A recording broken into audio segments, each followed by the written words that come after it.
A very good morning, everyone. Welcome to StudyIQ English. Welcome to today's Hindu newspaper class with me for 2nd February 2026. Well, today's newspaper is obviously dominated by the budget discourse, by the budget discussion, and we shall try to create a balanced discussion. Of course, we'll look into the editorial articles, and most editorial articles today have been speaking about the budget, achievements of the budget, which things should have been given more focus to. How has Indian economy projected itself to continue the momentum of being the fourth largest economy in the world? And how does the budget, the annual financial plan, contribute to that? So we shall look into some important dimensions of the budget, but then alongside there are other articles as well that we need to cover. So here is a comprehensive list of about 6 articles that we shall be looking into. Naturally, 4 or 5 of these are dealing with the budget itself. Okay, so welcome to the class, and here's the QR code for my Telegram channel. And as I promised, whether it's the economic survey or whether it's the budget, do not worry about either of the two, because I shall be covering a comprehensive article with you on the Telegram channel in which I will encapsulate, summarize both the economic survey as well as the budget for you. So nothing to worry there. We shall do that. Okay, and now proceeding with the first article for the day. Do remember, the first 2 articles are editorial articles like every day. So the first article here, of course, is debating budget 2026 as turning point or as a tinkering point. Let's look into the details of the budget, but before that, as a protocol, let me quickly welcome my dear students on board. So very good morning and welcome to the class. Sitaram, after long time, Prasad, then Pranarathi, Terukula, Shakti, Kaizen, Rabina, Madhav, Apex, Iba, Prabhav, Santosh, Hika, Abhilash, Eric, Priyanshu, and many more code names, Saurav, Narayana. Okay, so as other aspirants keep joining us, let's initiate our discussion with the first article for the day, the editorial page. We are debating the budget 2026. Okay, good morning, Kritik. Now, what is the budget before we start the discussion on budget 2026? So, a budget is a financial plan, of course, that shows estimated receipts and estimated proposed expenditure of the government. This applies to the upcoming financial year. The Union Budget of India is central government's budget. It is considered in Article 112, Article 112 of the Indian Constitution. Let's remember these points. Apart from that, state governments also prepare their own budgets.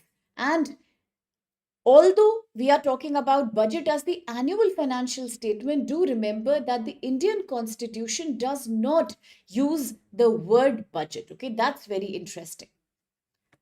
On the article on Friday, we had discussed how the post of Deputy Chief Minister is not mentioned in the Constitution. We were looking at the case study of Maharashtra. Today, we are saying the word budget as such is not mentioned in the Constitution, but yes, it's Article 102, 112 that deals with annual financial statement, which we in colloquial language call as the budget. So, what is this article talking about? Before we do that, here's a quick understanding of what is the special focus of 2026 budget. We all know that under Article 112, this budget is also a statement of estimated receipt, proposed expenditure for the upcoming financial year that runs from 1st April to 31st March of the upcoming year 2026. And this year, the government has given special focus to certain areas, such as, if you look at the special focus, you will see Biopharma Shakti scheme. Now, this is making news right now. The government has given rupees 10,000 crore over a period of 5 years to boost pharmaceutical and health manufacturing in India. Then comes semiconductor. India's semiconductor mission version 2.0. This has seen an allocation of broadly rupees 40,000 crore. At the same time, electronics and chip ecosystem. Then we talk about the rare earth materials. Many times we have discussed rare earth material, the 17 dedicated elements of the periodic table. Yes, 15 lanthanides, then yttrium and scandium. So the budget is focusing on rare earth corridors. Why? Because so far India has always dependent on China for the supply of rare earth materials. Now these are a very particular, narrow category of critical minerals. They are, of course, important because, after all, rare earth materials and apart from that, other critical minerals like lithium, graphite, cobalt, they are all used in electronic vehicle manufacturing. They are used in semiconductor. They are used in solar cell as well. So, India has decided to create dedicated corridors in all areas, in all the states which have rich mineral reserves. Another part of the budget, as Ramu says, is the Capex expenditure. Very important. The government this time has decided to increase the public capital expenditure to 12.2 lakh crore. What do you mean by Capex? Let me break it down in another article that we shall look into. Then, when you look at custom duty that are put on personal import items, this has been reduced from 20 to 10% to improve ease of living, a better lifestyle for people in India. Among the exempted items, you have 17 life saving drugs. Now, this resonates with the spirit of GST Reform 2.0, in which also the government reduced GST on majority of essential basic drugs from 12% to 5%. Similarly, here, many cancer medications have been exempted from basic custom duty. Apart from that, 17 additional rare diseases have been covered under duty free import items. Right? At the same time, now, if these are the special highlights of the budget, what about defense? Ever since President Trump has encouraged countries like Ukraine, later Taiwan, that you must match your defense expenditure just like NATO countries do, about 5% of your GDP. There are other countries like Japan who, from the Second World War onwards, 1945 onwards, always kept themselves disengaged from military or defense investment. Now, with changing geopolitical realities, even countries like Japan are improving their defense and military expense. So, India also right now is facing that critical threat.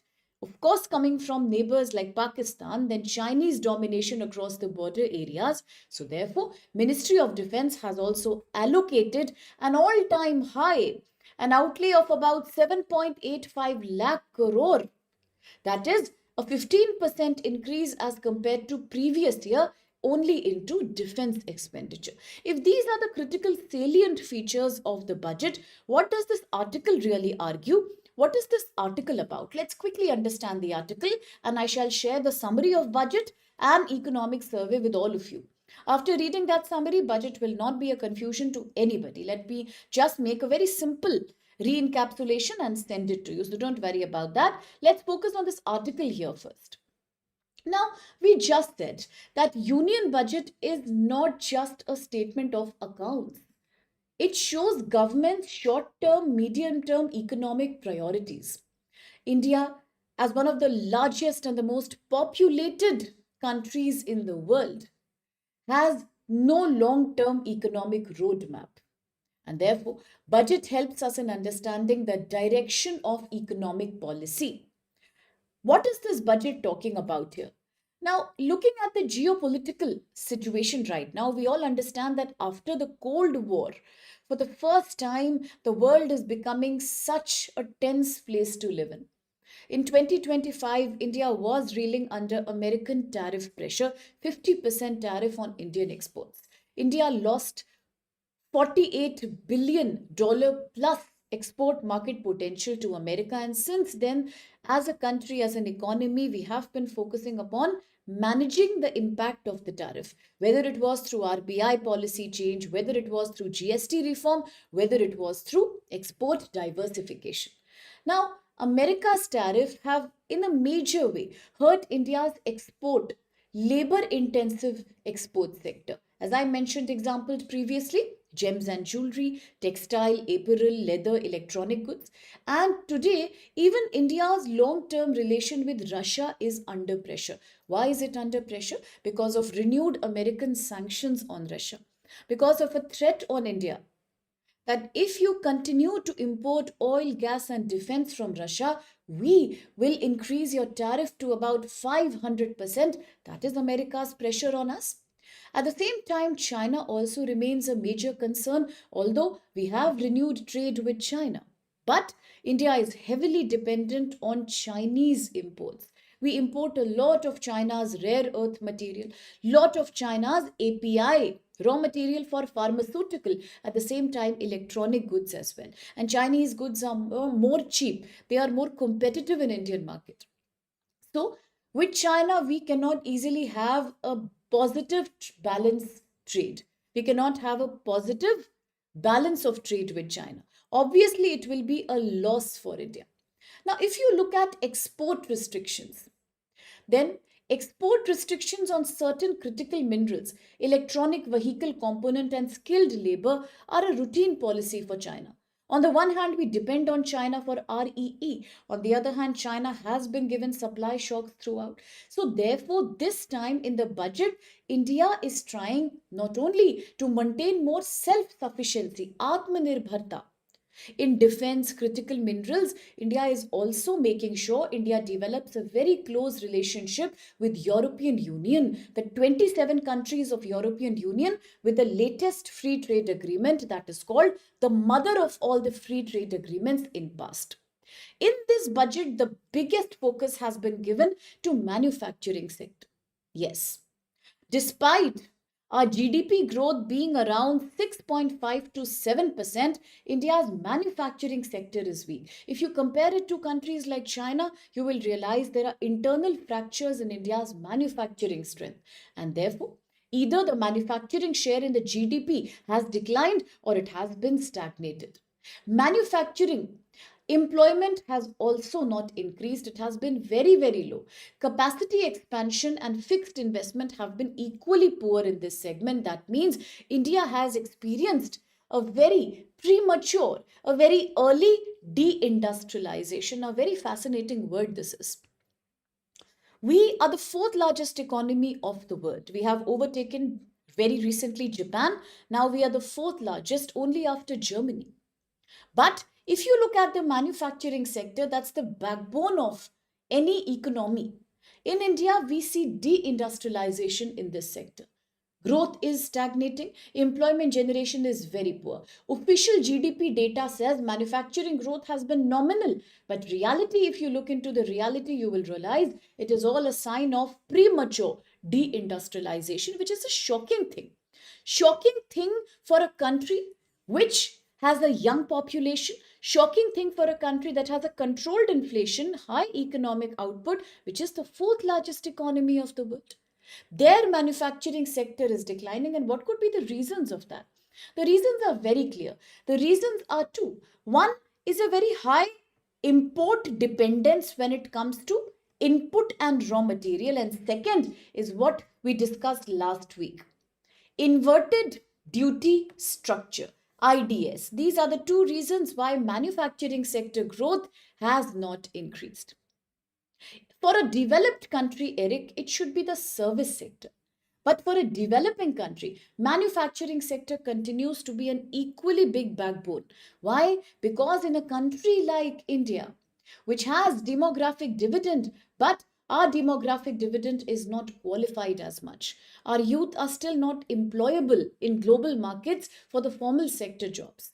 Therefore, in India, we need manufacturing sector growth to absorb all these people in the labor force. Very crucial that becomes. Suddenly, switching to a complete service sector economy is a mark of a developed country that India is trying towards. But it takes time. Plus, there are many unskilled, semi skilled labor that are best absorbed in the manufacturing sector. If they don't get employment in manufacturing, service sector is very productive, but it cannot generate quick employment because there is structural unemployment. Service sector jobs are brilliant jobs, healthcare, education, e-commerce, but will people be able to find jobs in these areas? Will they be able to? With the kind of lack of education, lack of digital skills that they have, they don't. So, therefore, manufacturing becomes a very crucial sector. Yes? Now, when I say that, of course, I'm elaborating on that now. Why has manufacturing growth been so low? One thing is because we have dependent on import throughout of raw material, of input, say from countries like China, say from countries like America. Second reason, and the biggest reason, is that we experience IDS, inverted duty structure.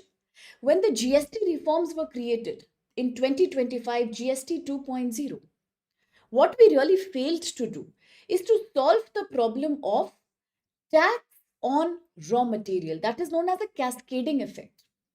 A good example could be in India, manufacturers are doing a double tax policy, they are doing a double tax payment. One is the final tax that they pay on the product that they create. Second, they are also supposed to pay tax on the input cost, on the raw material of all the products that they produce. This results in double taxation. Ideally, the government should refund all the tax on the input or the raw material. But that is not happening under GST 2.0. We are making our manufacturers face a cascading effect, a double tax effect because of that. Very good.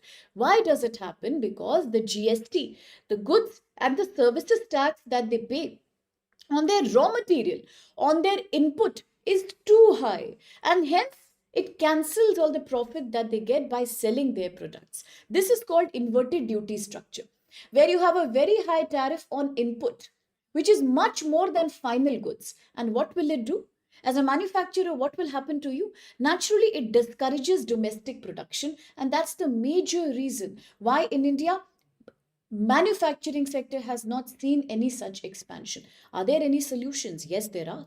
If we think of make in India, if we think of Atmanirbhar Bharat, we can be in a better situation, because the lesser you depend on imported raw material, the better and the more profitable your trade becomes. You have PLI schemes, production linked incentive scheme, where the government is now giving too much tax holiday or benefit in general. Many more subsidies if you have a high production output. But inverted duty is a major risk that Indian manufacturers continue to face. That's the big problem. Thank you for the information, Ram. Yes, now what is happening despite PLI, therefore, we have not significantly reduced import dependence, except limited success, say, in the mobile phone industry. When it comes to mobile phone assembly, yes, India is becoming Atmanirbhar, but when it comes to pharmacy, when it comes to electronic goods, semiconductor, no, we are still dependent on import of raw material. With the inverted duty structure, too much tax, too much DST on raw material, you will never get benefit or profit by selling your final output. That's the problem. So what is the budget talking about? In this backdrop, what is unique about this budget? Let's quickly see three aspects of the article. One is tariff and trade reforms. Now, this budget of 2026 is trying to reduce custom duties on capital and intermediate goods to correct inverted duty structure. If we reduce custom duties on raw material, if we reduce custom duty on import of intermediate goods that you will use in your production, naturally your raw material tax declines. And then what happens? It will be good for you. Overall production cost lowers down. Second, we are also now reducing custom duty on capital goods. But what are capital goods? What are capital goods? Capital goods are like machines, tools, equipment that are used to produce other goods. Yes? Machinery, industrial robots, semiconductor equipment, power plants. In India right now, the custom duty on capital goods has been quite high. What is custom duty? The tax that you pay on goods that are imported in a country. When capital goods like machine, digital tools, assets, very good, semiconductor, power plant technology is imported into India. And when custom duties are too high, then what happens? For the domestic manufacturers, it is too expensive to buy these inputs. Without capital goods, how will they produce anything? They can't produce anything. But if the capital goods are too expensive, then again they will suffer a loss. Imagine the three-way loss they are suffering. Very high cost of capital goods. They need capital goods. They will buy them also. They will pay GST on them also. Then they will do production and again pay GST on that. So what happens? They are in a loss situation. So what are we doing? Today the budget says let us reduce custom duty on capital goods. And that's a very important thing that the budget is looking at. It will help in simplifying import procedures. It will enable us to reduce the cost of production for domestic manufacturers. It will improve the ease of production and exports. Second important area is electronic goods and the dependence of on China.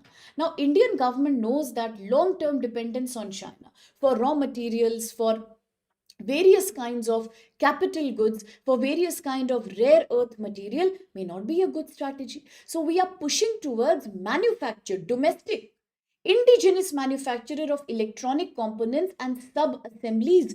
Right now China dominates that sector. We are focusing on something that is known as rare earth material production. How? By creating rare earth material corridors.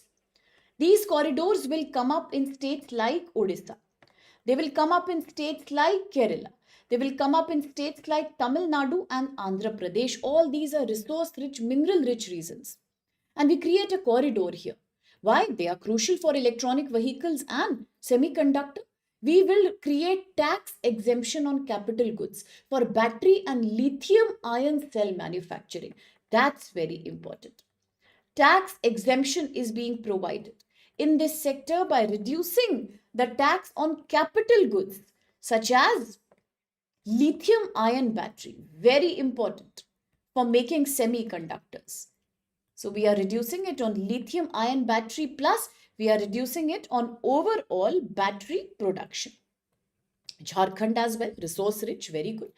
Third is labor intensive export and micro, small, and medium industries. 3 4 days before, I told you how the Indian government is now giving a massive loan to SIDBI, Small Industrial Development Bank of India. In the same light, in this budget as well, we are saying let us create new MSME clusters in India. Government is planning to create MSME clusters. We will modernize existing 120 clusters in the MSME sector. So we are going to modernize that as well. We are providing financial support to MSME to have access to more capital goods, raw material. What's the objective? Improving productivity, cancel the impact of American tariff on MSME sector, generate employment, diversify export market. Even MSME has a good export potential. For example, many kind of textiles, many kind of carpets, many kind of you can say decorative items. All these operate under MSME. If you provide them funding, give them a discount on raw material, that is capital goods, machinery, tools, then their export potential can also increase. Are there some key concerns in this budget? Are there any things we are concerned about? Yes, there are certain limitations and concerns mentioned in this article. What concerns are mentioned in this article, Bache? One of the biggest concern is high-tech manufacturing in India needs more foreign direct investment and foreign technology. But the net foreign direct investment inflows in India are zero. In fact, in the last few days, we have noticed a very high level of capital outflow from India. Rather than investing in India, foreign investors are withdrawing money from India, which has also led to falling value of Indian rupee. Why? The high tariff from America and the loss of trust people have right now on Indian market. Then this budget has not done much to revive technology intensive foreign direct investment. So one of the key concern is foreign direct investment inflow. Article says this is a neglected sector. Second neglected sector is allowing any kind of special economic zone unit to sell in the domestic market is seen as regressive. We are not trying to encourage export oriented special economic zones. In fact, we are doing nothing to improve them. Second big example is the budget has not done much to solve the problem of center state fiscal relations. Now, that is a problem. Central state fiscal relations are a problem in this budget, and not much has been done to solve the problem. Why like that? Because the 16th Finance Commission is now upcoming with its recommendation, and still most of these recommendations have not been discussed about in the budget. Nothing of that sort. And this omission is significant given the economic uncertainty that India is living in. So, no much improvement in the share of divisible pool. States are saying the center is not giving us enough money, especially southern states like Kerala, Tamil Nadu, Maharashtra, Karnataka are saying we don't get enough money from the center. Most of the money goes under horizontal devolution, Article 281 of the Constitution, to poor states like UP, Bihar, Jharkhand, Chhattisgarh. We don't get enough money. Yes, we don't get enough money. So, therefore, the 16th Finance Commission, brilliant Ramu, had said 41% should be the divisible pool. 41% of revenue should be shared with all the states, but still the states are complaining. The government is creating arbitrary categories like cess on education, cess on social welfare, and the central government keeps all this money because cess is not supposed to be shared. So while the central government's income is increasing through extra cess and surcharges, the states are saying we are not getting any special share of that. That's a problem. The third problem is that in this budget not much has been done to solve the problem of currency depreciation. Now, we all understand right now the value of rupee is not falling because of economic problem. We all know RBI cannot do much to control this either, because from 1993 onwards, after the 1991 LPG reforms, India has determined its currency value through market operations. The government and the RBI are not fixing the value of rupee in India. So therefore, they can't do much to control it. But today, the budget also is not doing any much thing, any much intervention or any much suggestion to improve the value of currency. Why is it falling? Because of geopolitical tensions. Yes. So is devaluation a strategy? We had discussed in one of the articles. It is not a valid strategy right now. Okay. So that's what this article says. That despite all these things, there are certain areas in which the budget is falling quite short. We have done great to address import dependence. We've done very good to address manufacturing sector weakness. We are doing very good by controlling import dependence on China, but missing out upon center state relations. Again, some people are saying the budget has not invested much in social sector. The responsibility of social welfare schemes like employment generation, urbanization, sanitation, all this duty has been now given to the states, and the central government is not doing much to help.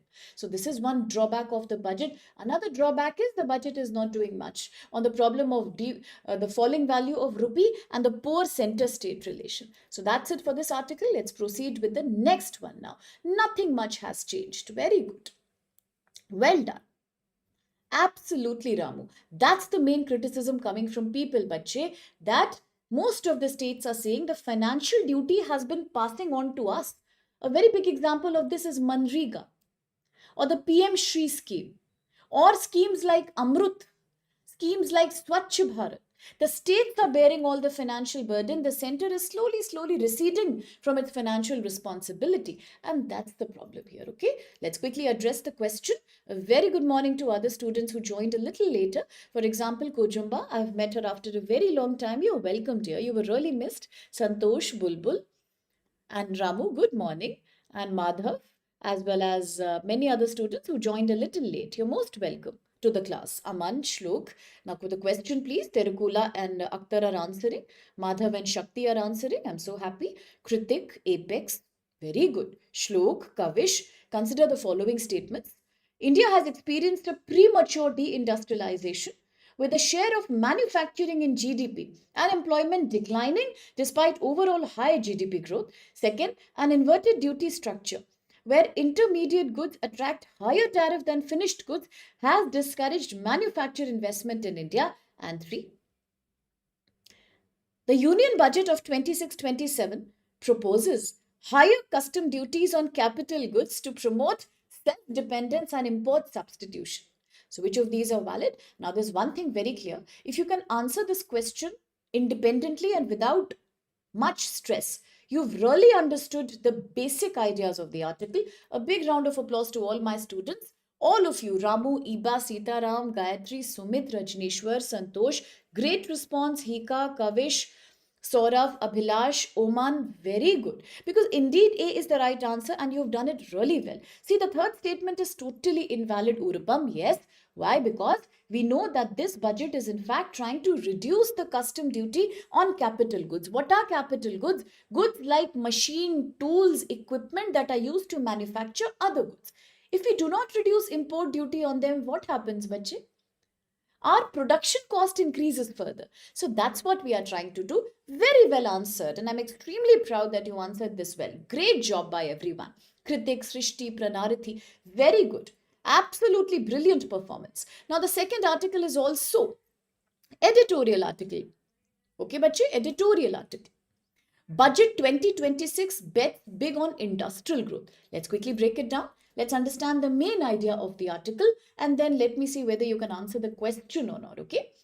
Once again, I'm repeating, for those who are a little worried about economic survey and budget, some people have this feeling that these economic technical terms are going to make it very difficult. It won't be. As I promised, I will share documents on my Telegram channel on survey and budget both. I'll make it so easy for you that you'll actually feel that there's nothing to worry about in this budget. Super simplification, and that's a promise. Now let's try to understand this article here. Absolutely. What is this article saying, Bache? This article is saying that the budget 26-27 has not done much about individual taxation. Very good, Ramu. Such an eye opening statement that was. Indeed, this budget really has not done much to change the income tax slab. Now, in India, we follow the traditional progressive taxation system where until a certain limit, say about 12 to 13 lakh per annum, you don't have to pay any such income tax. But beyond that, of course, your income tax starts from slabs that begin on a smaller slab rate to they keep on increasing as your income grows. This is progressive taxation, right? Now, this budget may not have done much to change or to improve or to give relaxation to people on the income tax slab. That's what a lot of middle class people, a lot of salaried people may be complaining. But the budget indeed has done a lot on another front that is called Capex front. But what is Capex? For a lot of my students, the tension was the word Capex. What is Capex, Bache? Article is saying this budget has given a big focus on Capex. Capex means capital expenditure. What is that? Capital expenditure refers to the government spending on creating long-term assets that increase productivity and productive capacity on the economy. Examples: road, highway, railway, port, power plant, transmission line, digital infrastructure, optical fiber, irrigation projects and dams, public sector factories, defense infrastructure. All these are capital expenditure. These are assets that are long term. They generate revenue and benefits over long term. Therefore, they are not like daily expenditure. Then what is daily expenditure? Daily expenditure is the revenue expenditure. Revenue expenditure is short term and consumption based. Very good. But Capex expenditure is when you invest in asset creation, long term generation of salary through fixed assets like road, railways, and all the examples that I gave you. This budget is special because this budget is coming at a phase of Indian economy that this article is calling as Goldilocks phase. What is Goldilocks phase? Goldilocks phase is a phase where we are having a great economic growth. At the same time, we also have been able to maintain low inflation rate. So we are in a good position. At the same time, India has become the fourth largest economy, overtaking Japan only now, next to Germany. Germany itself, the highest economy in European Union. India has a fast growing economy with a high demographic dividend. India became victim of geopolitical crisis, of the high tariff burden, of renewed American sanctions and uncertainty and high Chinese dependence in 2025.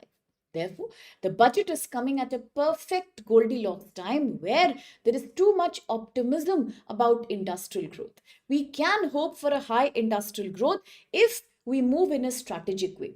Now, to move in a strategic way, today the government of India has increased capital expenditure. We were just discussing, and all my students have spoken about it so well. So, government has increased capital expenditure to about 12.2 lakh crore, and this is higher as compared to the previous budget of 11.2 lakh crore. What does this show? This is showing a continued dependence on public infrastructure and government spending to create industrial growth in the economy. What is the overall context of this budget? Please understand that this increase in capex expenditure is all about addressing the fiscal deficit target that has been set. I'll write it down here. The government has fixed the fiscal deficit target at 4.3% of GDP. But what do you mean by this statement? Two things I just told you, in fact, three things. One, we spoke about the Goldilocks phase. Second, we spoke about Indian government increasing Capex, capital expenditure, to 12.2 lakh crore. Third thing I'm saying, the government is trying to solve and fix fiscal deficit at 4.3% of GDP. What do you mean by that? What is fiscal deficit? Fiscal deficit means the gap between what the government is earning and what the government is spending in 1 year. And what do you mean by 4.3% of GDP? 4.3% of GDP means the government now plans to borrow at the rate of rupees 4.3 for every rupees 100 that are spent in the economy. Hence, 4.3% of GDP. Yes. Now, the government aims to bring the debt, the borrowing to GDP ratio at 50% in the medium term. Right now, it is 55%. The government is planning to reduce this from 55% to 50%. What exactly is being reduced? The debt to GDP ratio. That's what, very good. The government is now planning to fix. Therefore, if you look at the gross borrowings of the government, then the gross borrowings of the government were about $17.2 trillion. But if you look at the net borrowing, the real borrowing on ground, how much of that comes out to be? It's $11.7 trillion. So therefore, nominal GDP growth in India has been about 10%, and that is a realistic one also. That is a good one also. We have no problems with that. If you look at inflation, then inflation should stick around, say, 4%. 4%. That means, what does it show? It means that how quickly will the prices of daily use items like food, clothing, fuel, and services have been rising. That will be fixed around 4%, and that looks perfectly fine. That's why we are saying it's a Goldilocks phase. Nothing much is to worry about. But keeping in mind the global uncertainty, the government is pushing towards what? Manufacturing and industry. How? For the first time, manufacturing has been highlighted in the beginning of the budget. That has been given utmost priority. Where will the government focus on? The government is going to focus on emerging industries, emerging and sunrise sectors. Second, legacy industries. What are legacy industries? Legacy industries are industries that are traditional and that are backbone of the economy, like textile industry, iron, steel, chemical, MSME, including khadi and handicraft. The government will invest in that, and the government will invest in the new sunrise sector as well. Now, if you look at which sectors will be given massive support by the government, then government is planning to support 7 strategic manufacturing sectors. And which sectors are these? Semiconductor, electronic components, biopharma is a major emerging sector, capital goods, chemicals, textiles. Government will also promote more PLI scheme, production linked incentive scheme. What are the key announcements in the budget?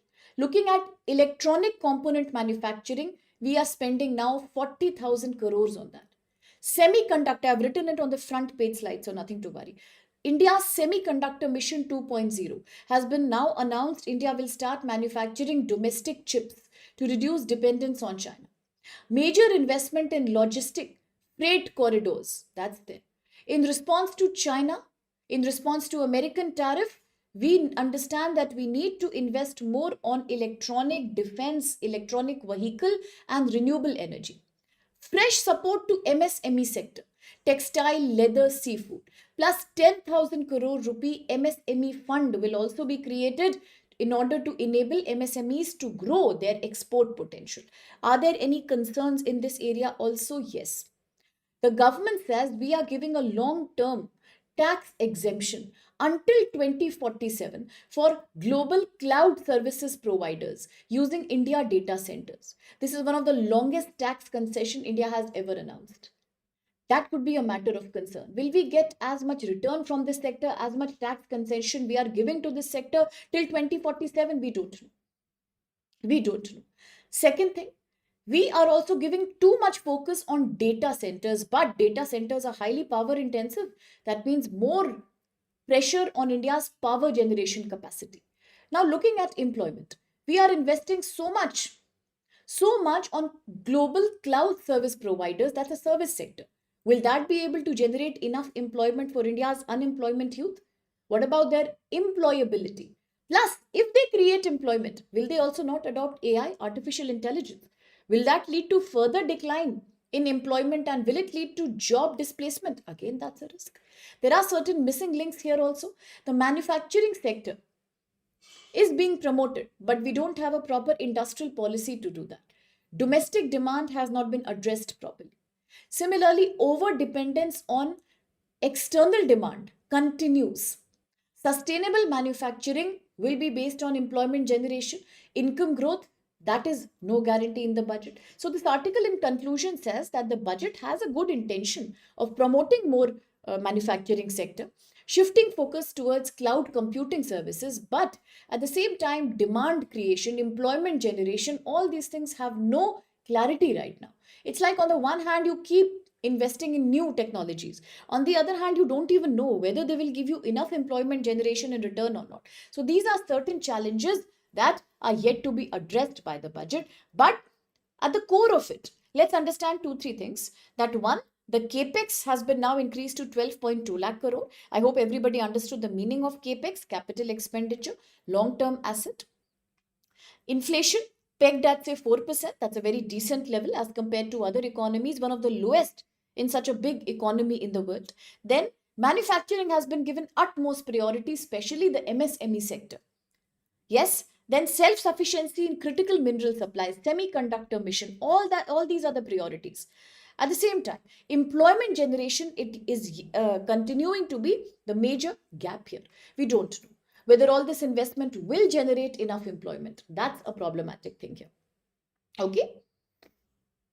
Yes. Well said. Now, can we look at the question quickly? Consider the following statements with reference to the union budget. This one.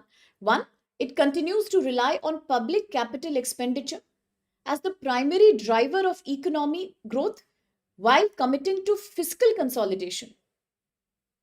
Second, the budget announces improved support for strategic manufacturing sectors like semiconductor, electronic, capital goods, signaling a move beyond production linked incentive scheme. 3. The budget proposes creating SME growth fund to address equity financing gap faced by MSMEs. And 4. The budget recognizes the challenge of rupee volatility highlighted in the economic survey and proposes measures to stabilize the exchange rate. Now, listen and understand all the statements carefully. We all have seen what the budget is doing, what the budget is not doing, but there are some concerns that the budget has not addressed. One, the budget has not been able to address the center state fiscal relations.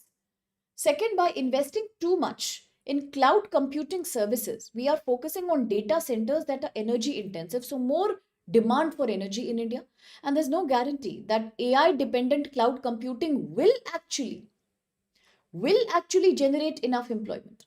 Then there's another area. We know that rupee value has been falling down persistently. When the rupee value falls, ideally, who should solve that problem?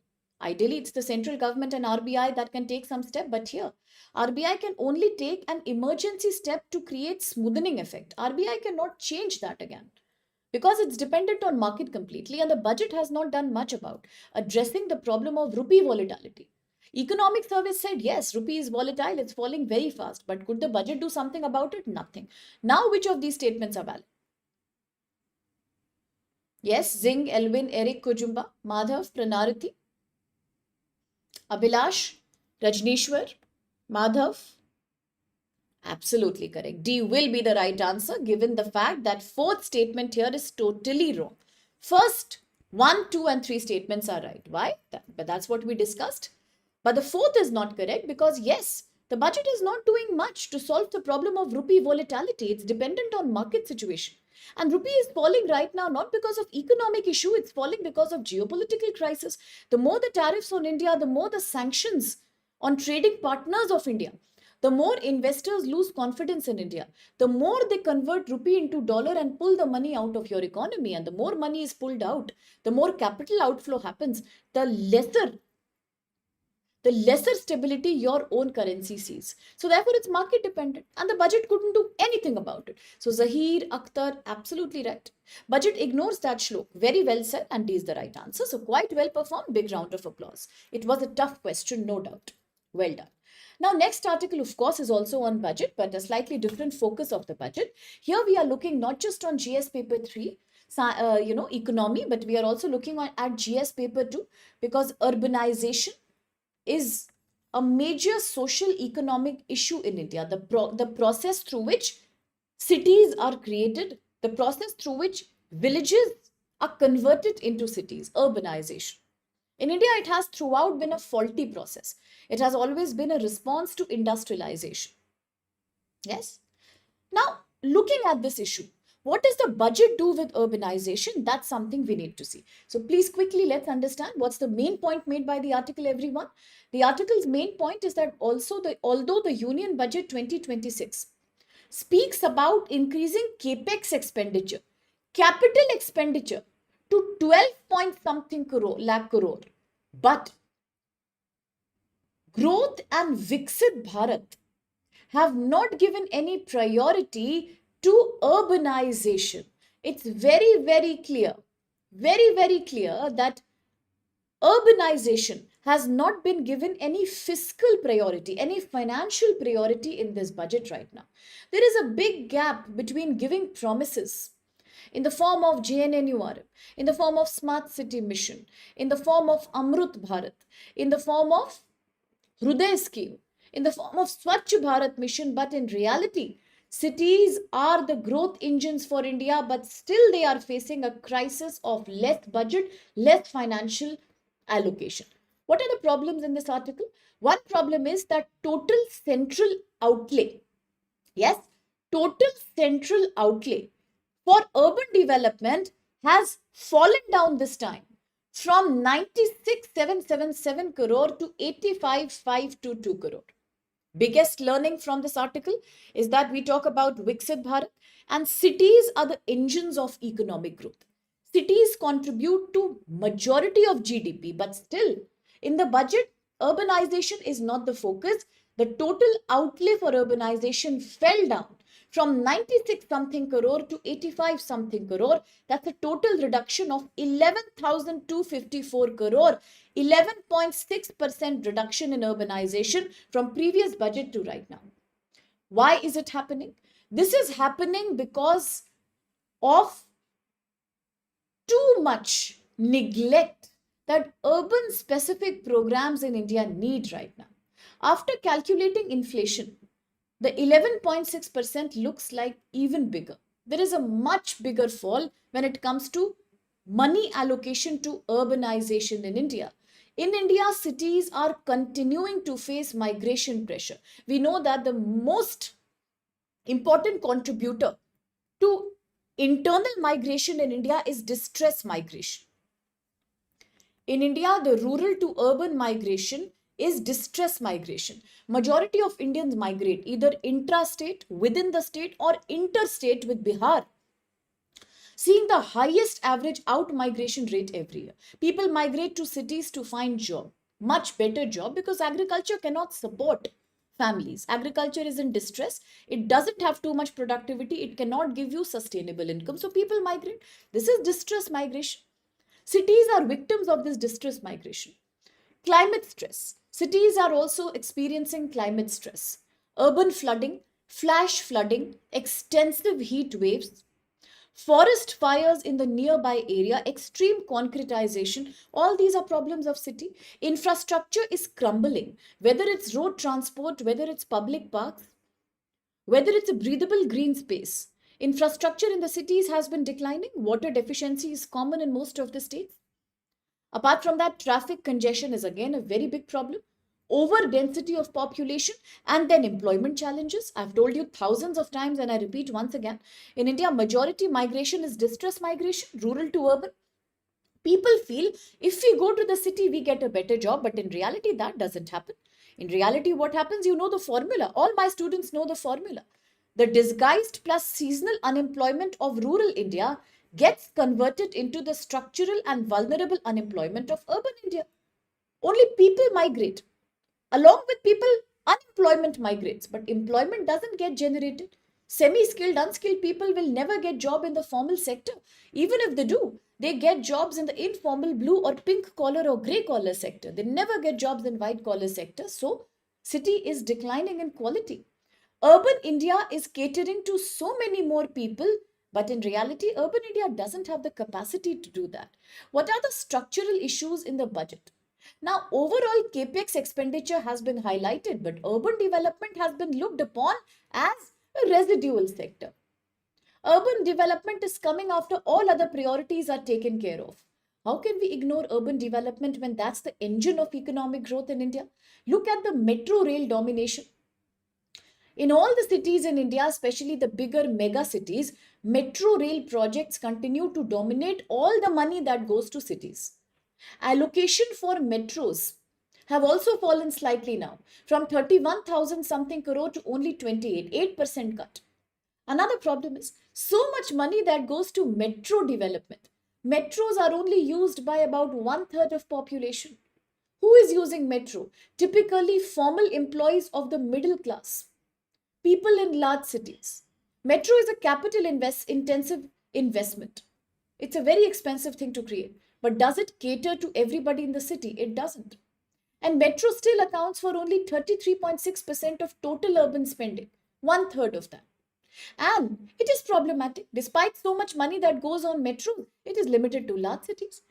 Inside the large cities, majority of informal, poor, slum dweller workers don't use metro. They don't have capacity to use metro. They usually commute by bus systems.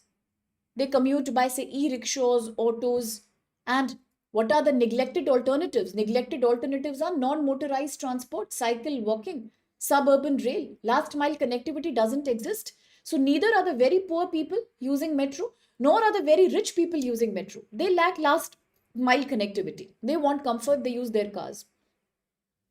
Metro is just meant for the urban, formal sector, middle class employee. City bus system has not again been upgraded, and that's where the poor usually travel from. So urban mobility, transportation in urban areas is an engineering problem. It's not just a social issue, and the budget has not focused on that. Now, apart from that, there are other areas in which the budget has disappointed us. One, the biggest area is flagship urban schemes. For example, what about Pradhan Mantri Awas Yojana? Creating houses for the poor in urban India. The allocation, rather than increasing, declined from 19,000 crore to 18,000 crore, 6% decline.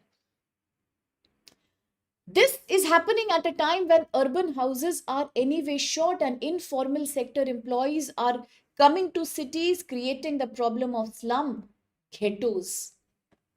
Still, allocation to urban housing declined by 6%.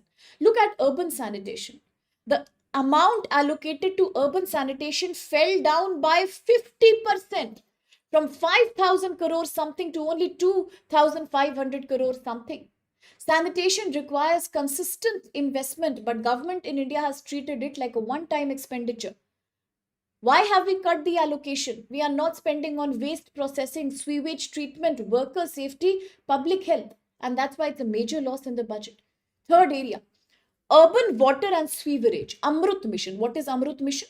Do remember 2015 majority of urban schemes started in India. Very good question. Somebody should ask me. Why in India in only 2015 so many urban schemes were created?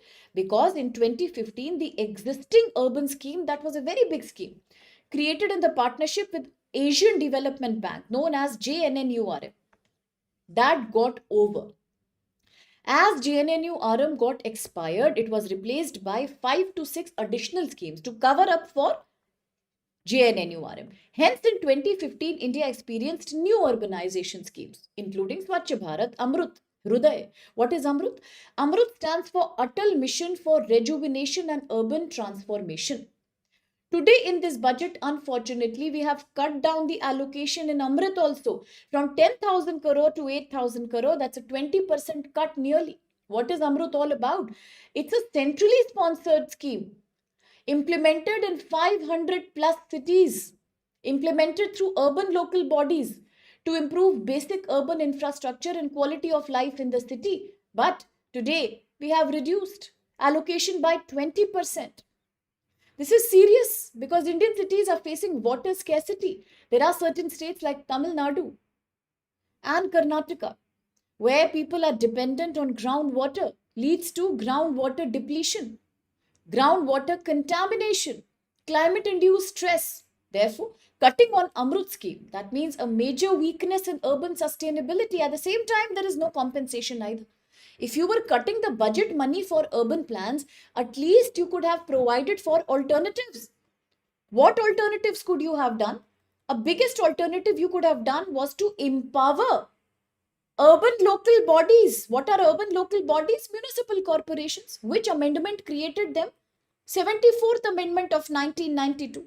Which schedule of the Indian Constitution deals with them? 12th schedule. Have we empowered them administratively? No. Have we provided a greater financial devolution under State Finance Commission, which is responsible for funding ULBs? Have we provided enough financial devolution to support ULBs financially? We have not done. Have we created any new municipal finance mechanisms? No. So, what is happening? Urban local bodies are short of money. They don't have staff, they don't have money to provide clean drinking water, to take care of street lights, to take care of sewage planning. What happened in Indore recently? Many people died because sewage water was mixed up with drinking water, water contamination. That's what happens when there is a lack of paucity of funds for the urban local bodies, and the budget has not addressed that. In fact, only cut money under Amrut, and that's dangerous because cities are fiscally weak. They are dependent totally on central funds. They are unable to plan for their long-term infrastructure overhaul, and this timing is very crucial. Right now, it's a paradox. We are living in India of 2026, a country that will become Viksit Bharat by 2047. We are seeing large scale migration to cities. According to United Nations, India and Africa will experience highest urbanization by 2045. When the census data comes, we all will realize that today at least 40% people are living in urban areas already, including the peri-urban, semi-urban regions. With large scale migration into the cities, we are cutting allocation for urban development schemes. Rising urban unemployment is a major issue. Informal sector employment is the only choice for people. Climate shocks, heat waves, flash flooding, urban flooding, water scarcity, infrastructure backlogs are existing. Very good apex. And we are failing on SDG 6. Absolutely, we are. Plus, the government has cut money on urban development schemes. Cutting urban spending is not smartness. It is not about smartness. It is about short sightedness. It contradicts with the spirit of Viksit Bharat. Cities generate more than 50% of GDP. They absorb excess labor. They drive innovation. Weak urban area and weak infrastructure means no kind of achievement of Viksit Bharat for sure. The budget here has not abandoned the cities, but the budget has definitely not pampered the cities either. 11.6% cut in urban allocation means a sharp cut in sanitation, water, and housing. One third of the funds only given to metro when metro is not even used by the poor people. So, therefore, it's a contradiction. You say that cities are engines of economic growth, and rather than investing in them, you are withdrawing money from them. And that's the paradox of this budget here. Yes. So, quickly, the question, please. Very, very good. Wonderful, Madhav. SDG is failing, SDG 11 is failing, SDG 7 is failing, absolutely. SDG 2 is failing, 1 is failing. Consider the following statements. The union budget has reduced total central allocation for urban development in nominal terms compared to the previous year. Second, metro rail projects account for roughly one third of the total central urban development outlay, indicating a continued metro-centric approach.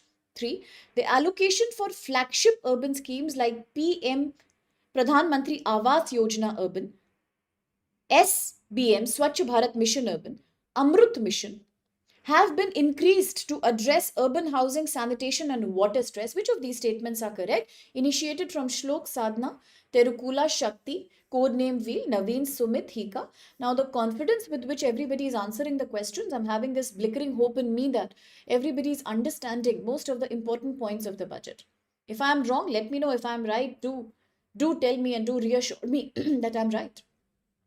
Saurav, Sitaram, Sumit, well done. Absolutely, Sitaram is the right answer.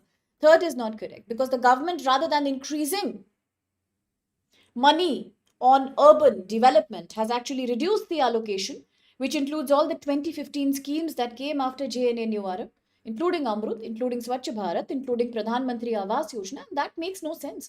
It's a paradox. So, Urupam, Kritik, Kavish, absolutely right. Absolutely right, Roshan. So most of the points of the budget are looking clear. Huge round of applause. Let's drift off to the first article, article from page number 1. That's why I'm calling it first page article. Let's quickly summarize and then one last one, and we'll try to close. Okay. Thank you so much, Madhav. Very good, Pradhav. Very good, Akhtar. Very, very good. Excellent, Hika. Let's proceed, Bache, with the next article. Now, this article is talking about Capex again, capital expenditure. So much we have had discussions. Ramu has been kind to explain the whole concept to us also. Capex, capital expenditure. That's what we spoke about. The front page article says Capex scale up.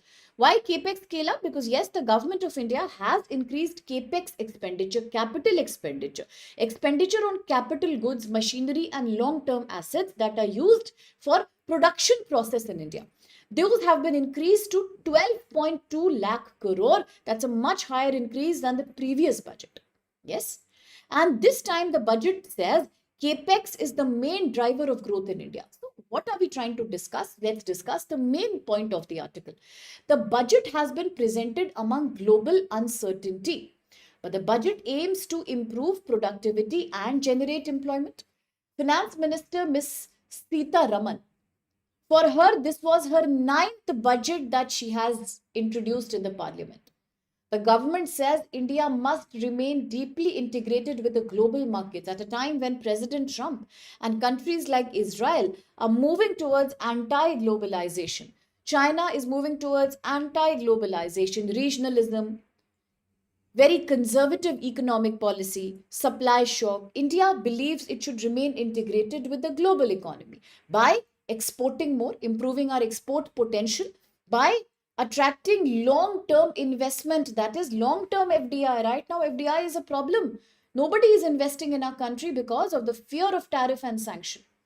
But in the budget, we do aim to improve that across all the sectors. A very good example could be how we created the Shanti Bill. The intention behind Shanti Bill was also to attract more FDI in the nuclear sector.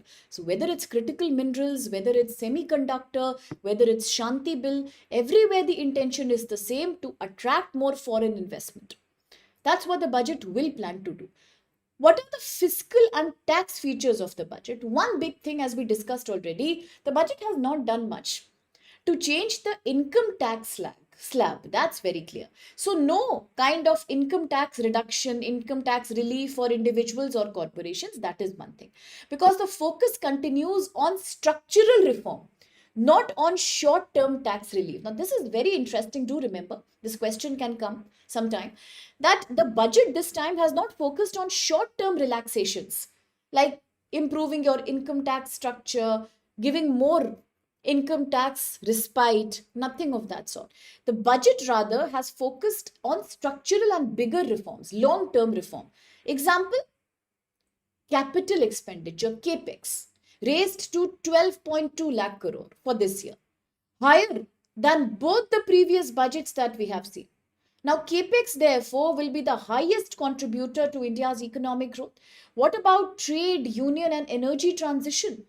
Custom duties. Now, let's remember, custom duties have been reduced on majority of inputs and raw materials to boost India's marine products, leather and textile products, to support energy transition. We are aiming at import competitiveness and reduce production cost. Production cost, because we don't want our manufacturers to face a high amount of tax or a high amount of expense on inputs itself. to address also the problem of inverted duty structure. Next is Viksit Bharat. The budget is saying that this is the first budget of the second quarter of 21st century. The objective, therefore, should be sustainable growth and maintaining momentum through productivity improvement, employment generation, and ecosystem based reform. And hence, we can safely say that this article is saying quite wisely that there are three kartavya of this budget. You can summarize this budget as three kartavya. What are kartavya? Three duties. Go ahead, Rajat. Three kartavya or three duties that the budget has spoken about. Which are the three duties? Which are the three kartavya? The first kartavya is accelerate sustainable growth. How? Scaling up manufacturing across 7 strategic manufacturing and frontier sectors. So 7 manufacturing sectors will be under focus in the first kartavya. That is about accelerating and sustaining growth. How will we do that? By investing more on legacy industries. I already explained what are legacy industries. Creating champion MSME, micro, small, and medium enterprise. Third, strong push towards infrastructure creation. Developing city as economic engines, ensuring long-term energy security. That's very important. Yes, very good. Kartavya Bhavan, hence change. Now, second point, what is the second kartavya? Second kartavya is going to be build people's capacity. Now, in the first kartavya, as we look at the first kartavya, that's about sustaining growth, do remember the government is also planning to create, I have already said that, rare earth material corridors in states like Odisha, Andhra, Tamil Nadu, and Kerala. Then there is another new national waterway that is going to be created. I'll write down here. There is a new national waterway that we are trying to create, and this waterway will create the state of, connect the state of Odisha to crucial ports like Paradeep and Dharma ports. Okay, so all the ports in Odisha are now going to be linked. So it's like port linking. Port linking. That's the national waterway. Dedicated freight corridors from West Bengal to Gujarat. So dedicated freight corridors to improve supply chain from Gujarat to West Bengal. That is again one important thing, inland waterway. Second kartavya, build people capacity. India will now become the leader of health and medical tourism, investing in animal husbandry, investing more in a sector that's known as AVGC. What is AVGC? Animation, visual effect, gaming, and comics. India will also try to invest in that. Very good. Dankuni to Surat, West Bengal to Gujarat. Now, animal husbandry, medical tourism, design, and creative industries will get a great push. Great push. Now, coming to the third kartavya. What is the third and the last most important kartavya? Inclusive participation. And how can we do that? Increasing farmers' incomes through productivity and entrepreneurship. Then, we must also improve livelihood opportunities, skilling people, Skill India mission, mental health and trauma care for Indian people, creating best utilization of demographic youth bulge, demographic dividend. Again, very important criteria. Improving entrepreneurship among people. SHG cultures in rural areas. So inclusive participation is equally important leg of this budget. So these three kartavya or these three duties will be focused upon. So overall, if you look at, yes, please don't spam. My request is don't spam the comment box, okay? We'll try to answer as to the best of our capacity, but please no spamming. Now, overall, if you say the budget 2026 is about emphasizing growth through investment, export, and productivity. Avoid populist measures like giving people tax relief. Now, populist measures have been avoided, longer term structural changes have been advocated. The budget is depending on Capex expenditure, infrastructure, manufacturing through these three duties. Sustainable growth, invest in 7 manufacturing sectors, of course, inland waterways, freight corridors, exploring corridors which create connectivity from, say, Gujarat to West Bengal. Then people's capacity, people participation, demographic utilization, and inclusive participation. So budget will focus on these bigger structural reforms rather than populist measures like smaller scale making people happy by just revising income tax. So that is not the focus of this budget right now. So now let's quickly proceed with the next article. This is quite interesting because this article also touches upon history for your UPSC GS. What does this article say? Article is saying that Union budget is giving a very interesting proposal, and the proposal is to develop Rakhi Garhi. Now, everybody who has studied ancient history very recently, I think in 3-4 classes before, we had we had spoken about Dilmun and Magan. Remember, Terukula, do you remember? We were discussing in detail. Yes, everybody remembers. We spoke about Dilmun and Magan. Why did we spoke about it? To speak about it because we said Dilmun and Makan or Magan are the Oman and Bahrain of modern day times. These are associated with India's maritime trade with Egyptian and Mesopotamian civilizations. Yes, we spoke about it. Now, again, we are talking about IVC. Ramu said it's the cradle of human civilization for India. Indeed, the bronze culture. Indeed, a culture that was the first urbanized culture of India. Yes. So, looking at Harappa, looking at Indus Valley, Rakhi Gadi is the largest Harappan Indus Valley site in Indian subcontinent. This budget is talking about a very fascinating thing, relates to art and culture also. For example, many question comes on lost wax technique. Many question comes on lepi lazuli. Now silver and gold prices increased and suddenly crashed. So therefore lepi is lazuli.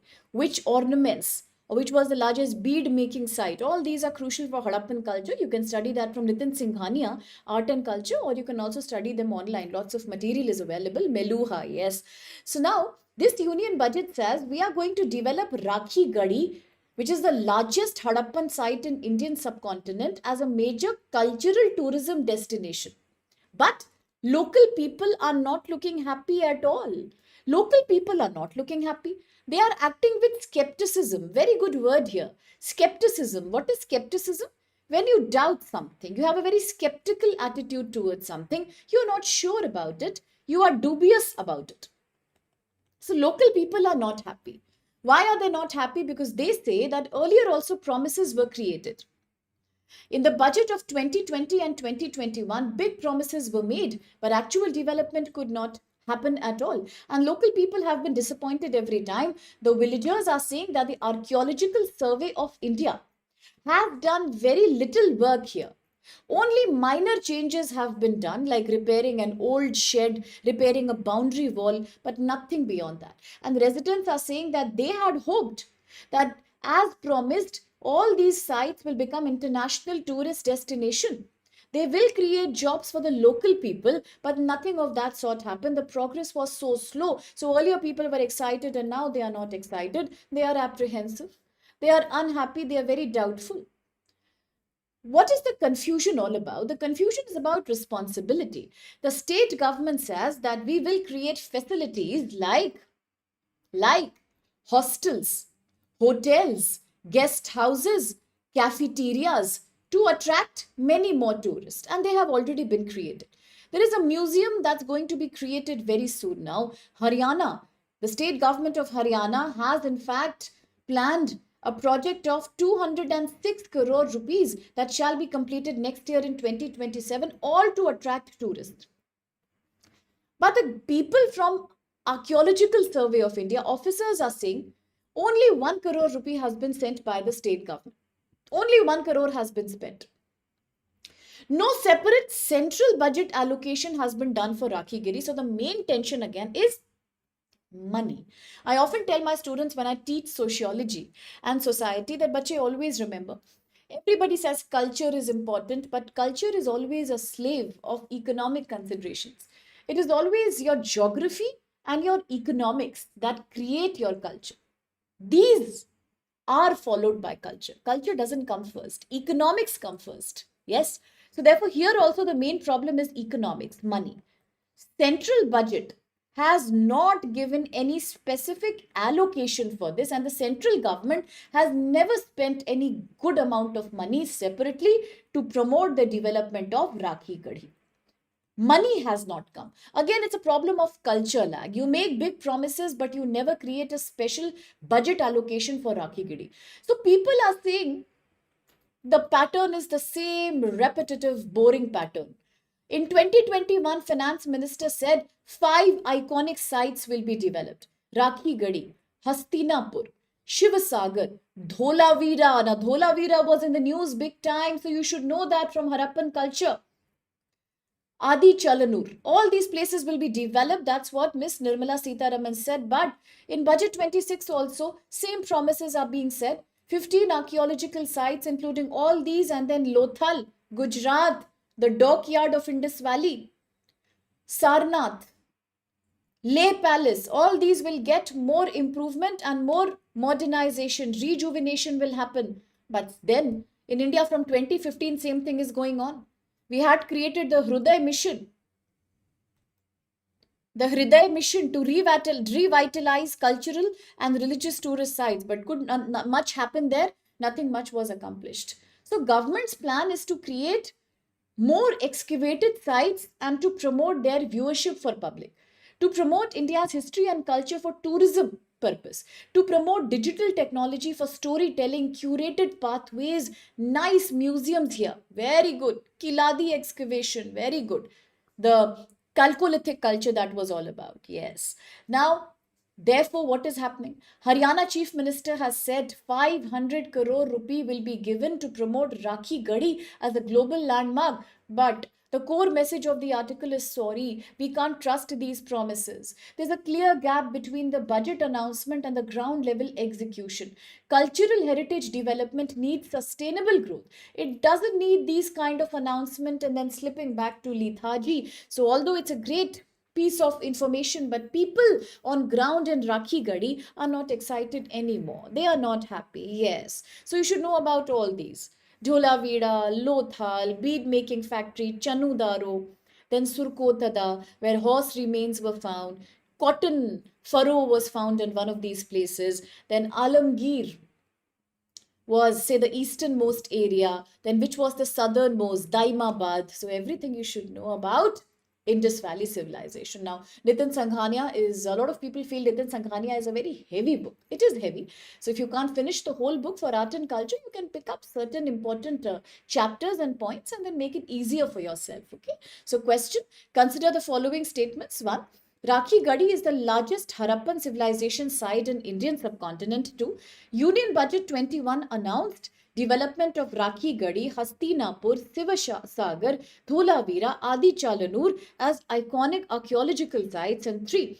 Archaeological Survey of India has received a separate and dedicated central budget allocation for comprehensive development of Rakhi Gadi. Very good, Shlo. Which is the right answer? Absolutely correct. B is the right answer. Huge round of applause to everyone. First and 2 are correct. Third is not correct. Of course, it's the largest site, but then promises have been made throughout. In reality, the central government has never done any specific budget allocation. So sorry, we are disappointed. So very well answered, Terukula, Santosh, Pranarathi, Sumed, Abhilash, Shlok, Eric. Well done. Well done. Well done, Eba. Great answer. Third is the opposite. Last article for the day quickly. We are looking at something that's happened. Something that has happened where? Something that has happened in a place that is called as Venezuela. Yes, the country that sits like a heart-shaped structure on the top of South America, Latin America, must remind us of the 1823 Monroe Doctrine, must remind us of 2025 Dunro Doctrine. President Trump under Operation Southern Spear, much later under Operation Absolute Resolve, captured Venezuela, captured Mr. Nicolas Maduro. Today, Ms. Delcy Rodriguez, the nominated leader of Venezuela, is nothing but a puppet in the hands of President Trump. We all know that on paper it was done to control narcotic terrorism in this area. But in reality, the motive was oil, resource curse. To capture the oil reserve of this region, Very good. This must remind us of geographical regions like Venezuela having the largest oil reserves of the world, capital Caracas, lying near a point called Ica Coast Point near Trinidad Island. As Tercula says, the Maracaibo waterfall, one of the highest waterfalls, very, very good. Angel waterfalls, excellent. Well done there, everybody. Very good.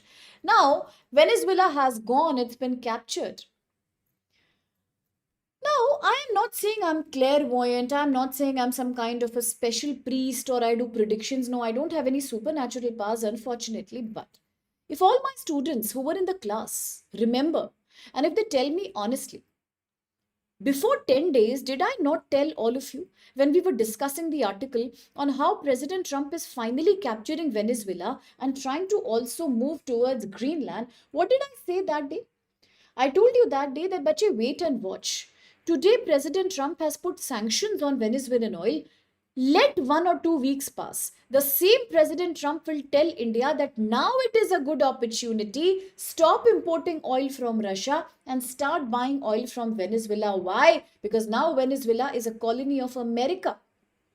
Now, American companies under President Trump will come and take all the Venezuelan oil and refine it and sell it in the markets. Now that it is American colony, President Trump will have another reason to force India that don't buy oil from Russia. Now you have alternative. Please buy oil from Venezuela. Why do you want to buy from Russia? I am providing. No? Did I or did I not? Yes? Terukula, Shlok, you agree? I think everybody should remember. Everybody must be remembering. In all honesty, I did speak about it. See what is happening. See what happened.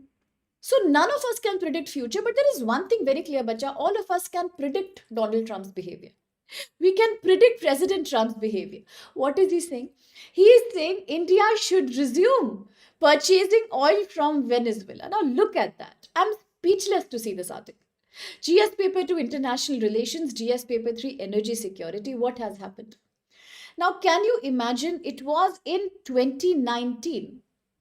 It was from 2019 onwards that President Trump had started threatening the whole world that stop buying oil from Venezuela. Venezuela is not the right country to buy oil from. Repeatedly, sanctions were put on Venezuelan oil. What did that lead to? It led to a complete decline in the oil prices and oil sector of Venezuela. Yes, every time an oil tanker was going out of Venezuela, every time an oil tanker was coming inside Venezuela, President Trump was capturing that, saying that it is a shadow fleet, it is an illegal ship, it doesn't have the IACS certification, so you should not buy. Now look at this pattern, bache, how dangerous this pattern is. Earlier in 2024, India stopped buying oil from Venezuela. For a very long time, we don't buy any oil from Venezuela. Now, why don't we buy? We don't buy because of sanctions of President Trump. No country is now ready to buy. Because of sanctions, it is considered illegal oil. Yes. After that, he also said nobody should buy oil from Iran. One more shock. India used to buy so much oil from Iran. It was one of the largest, suppliers of oil and gas to India. But because of President Trump's sanctions in 2019, severe sanctions in 2019 on Iran, Iran's economy, Iran's oil, that India stopped buying oil from Iran. I told you, today also we have some international trade with Iran. But most of the trade is in non-oil areas like pistachio, apple, pharmaceutical. We don't trade with Iran in oil. One more partner gone. Venezuela gone. 2019, because of sanctions on Iran's nuclear program, gone. Dependence on Iran also gone. What choice did India have that time? West Asia, Gulf countries, America itself, Russia. Look at America. Not only is American oil expensive, but the Texas sweet crude oil is very, very expensive in terms of its shipping lane involvement.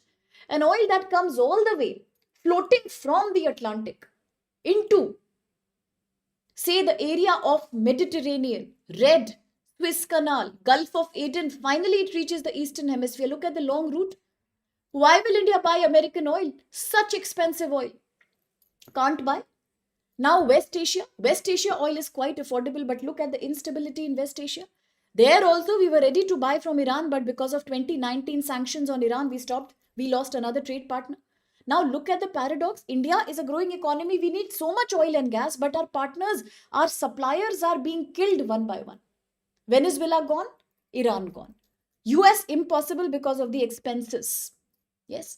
Now look at West Asia. We can buy from West Asia, we still do. But will that be enough? It will not be enough. Can't afford America. What choice apart from Russia? Now, in this situation, suddenly, President Trump comes and puts sanctions on Russia also because of Ukraine war. He says now nobody will buy Russian oil, and if you do, we have seen the result. 50% tariff we are still facing. Why? Because we chose to buy Russian oil. My question is, why will we not buy Russian oil? Comes 2025 and the price of Russian oil falls from $7 per barrel to $3 per barrel. From $7 per barrel to $3 per barrel is now the cost of Russian oil. Why will we not buy? Transportation costs cheaper.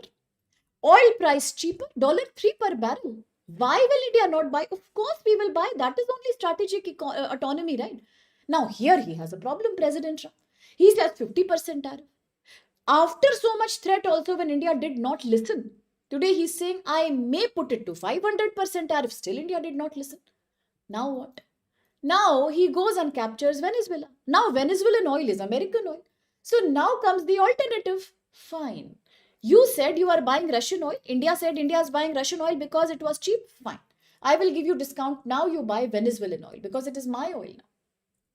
So you can now make an inference from this situation. What kind of an economic neo-imperialistic dictatorship are we talking about? That's exactly what's going on right now. So now, after pressurizing us through 50% tariff, 500% tariff, to now giving a new alternative that fine, you need oil, right? Buy it from Venezuela. I will give discount on that because now Venezuelan oil is American oil.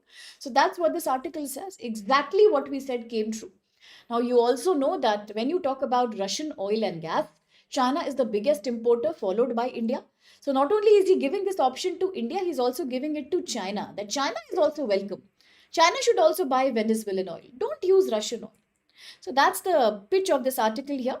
So, you all know what's going on in the world right now. That's absolutely economic dictatorship, which India is responding to by multi-alignment and non-alignment movement. Part 2, strategic autonomy. Yes, yes, that's it for the Hindu today. And here's a quick reminder. So we are announcing a new sale on the platform. It is valid till 10th of February because 10th February our batch is beginning. This is Success in Prelims batch. So for those who still want to write the prelims exam this year, if you want to, then this could be a great opportunity at a price of only 5,000, that's 4,999, plus more discount if you use my code SPLIVE. You can enroll a fresh batch beginning that ensures GS1 and CSAT preparation completely with a good revision. And those who are willing for 2027, there is a batch that is beginning few days later on 7th February. Price is also quite humble, plus additional discount with code SPLIVE. Now remember, all these batches are in all language mediums, Hindi, English, bilingual, and times are flexible to accommodate working students as well. Use code SPLIVE for maximum discount and keep this in mind. Let your friends know. I'll keep you posted on Telegram for all the PDFs, for all the summarization of survey and the budget. Nothing to worry there. Just work hard, study hard, enjoy your studies. Yes? Should it be that, Shlok? Okay, that should be the code because I'm already creating too much mess in my CSAT class, is it? Okay, that's interesting. Okay, then God bless each one of you and I'll see you tomorrow. See you tomorrow at 9:30 a.m. And of course, see you today at 1 p.m. for the CSAT class. Bye-bye and God bless. Bye, Sadhna, Eric, Apex, Shakti, Saurav, Madhav, Sumedh, Ramu, Kojumba, Vikash, and Pranarithi, Iba, Akhtar, Shlok, Shinobi, Roshan, AB, Sumedh, Hika, Terukula. Prasad was here after a long time. Bulbul. All right. Bye-bye and God bless each one of you.